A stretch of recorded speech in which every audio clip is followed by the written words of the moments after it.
Chris Crone here with Limitless TV, and today we're going to be talking about down payments on property. How much money do you really need for a down payment? And are there down payments where you don't actually need a down payment? That's all coming your way right now.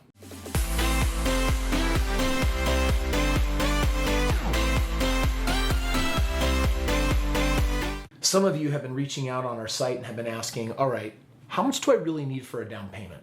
Today's video, I really want to dive into how simple and basic this is. I'm going to be sharing with you 3 different types of down payments. The first type of down payment that you're going to need if you want to do real estate would be for a primary residence. Now, you can be an investor, and I always encourage investors to look at a primary residence or the home they're going to buy for them to live in. I'm going to encourage you to always buy that home as a house, as an investment, so that it really can play on both sides. And I think you'll see shortly why I do that.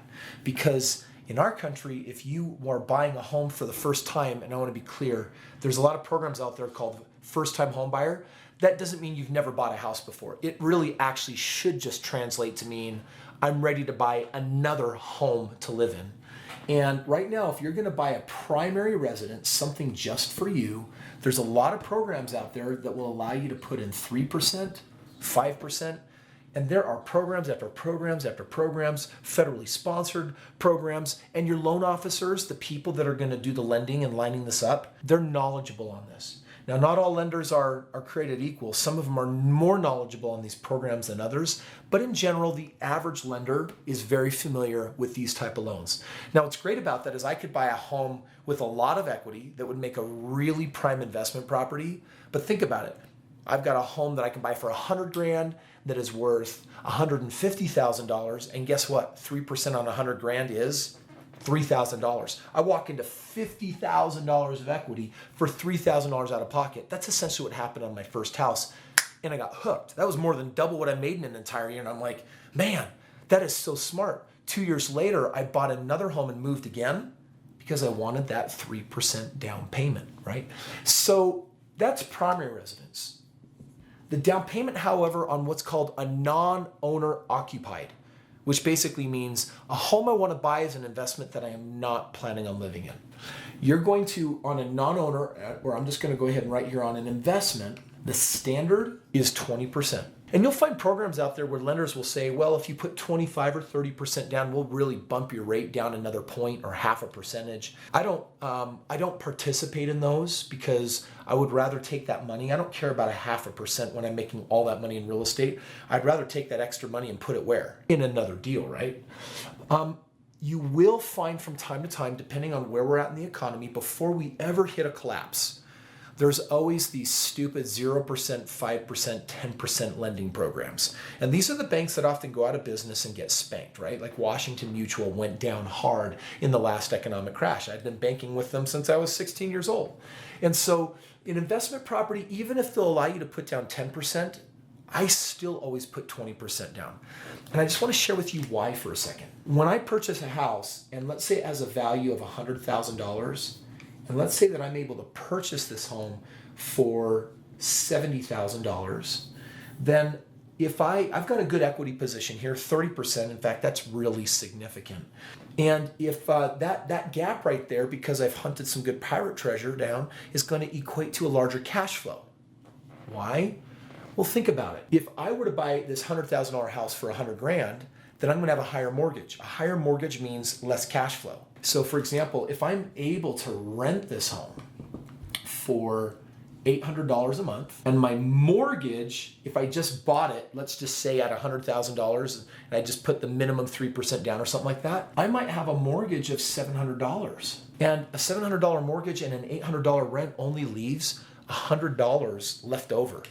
It's not a great cash flow. But if I buy it with this equity right here, all of a sudden $700 can turn into $500, and then check it out. Now I have a $300 delta, a difference, $300 of cash flow. Now, if I put 20% down on top of this $70,000, and let's just say then that what I'm going to owe is ultimately going to be $55,000, guess what I just did? I just lowered my payment again, and I made my cash flow even steeper. So understand this concept of 20% down. There's a reason why I put 20 instead of 10%. Some will say, but Chris, if I put 10% down, then my 20% will go into 2 homes instead of 1. Don't you love that? And it all comes down to a definition of risk. I have a lot of friends that lost homes that played the market that way in the last crash, and I'm telling you, it's going to happen again, and it's actually not very far away. This isn't conspiracy theory, doom and gloom. This is a 3,000-year-old cycle called the K-wave Kondratiev cycle, and every 20 years, real estate must correct. In one of my other videos, I'll share with you why. The point is I'm always going to put 20% down. It creates a safety margin, as Warren Buffett puts it. 10% puts down a less safety margin. 20%, look at all my cash flow that I got right now. This house now it's worth 100. I owe 55. It's almost half paid off. So I'm always going to find a home with a big chunk of equity. I'm always going to put 20% down. And now all of a sudden, if the market corrects down, guess what I have? I got a buffer, right? I've got a cushion, and I got my cash flow in the meantime. So I just wanted to throw that little bonus material in before I show you the third way that you fund your down payments. One is with the banks and government with these 3 to 5% loans if you're going to be doing a primary residence to live in. 20% of it's an investment property. And then I'm going to show with you my favorite way of funding these with nothing. Now, if you want to know how much money I put down when I buy real estate, on 99% of the deals that I do, I put down nothing. Because I believe in this no money down real estate thing, because I'll always bring partners to the table.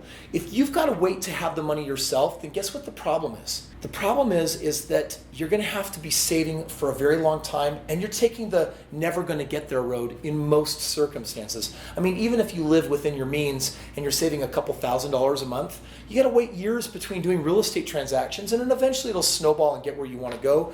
But the shortcut is to do real estate now through a partner. In fact, one of the reasons why people will respond to the form below this video and say, hey, Chris, I want to partner with your team, it's because I'm going to teach you how to buy all the real estate you want without ever bringing money to the table. It's called deal making. And so while it's 5% or 3% down payments on a primary residence, 20% on investment projects, for me, it's always a nothing down. In fact, right now I'm doing a huge project and I'm not putting a penny of my own money into it because no money down is one of the coolest forms of down payment.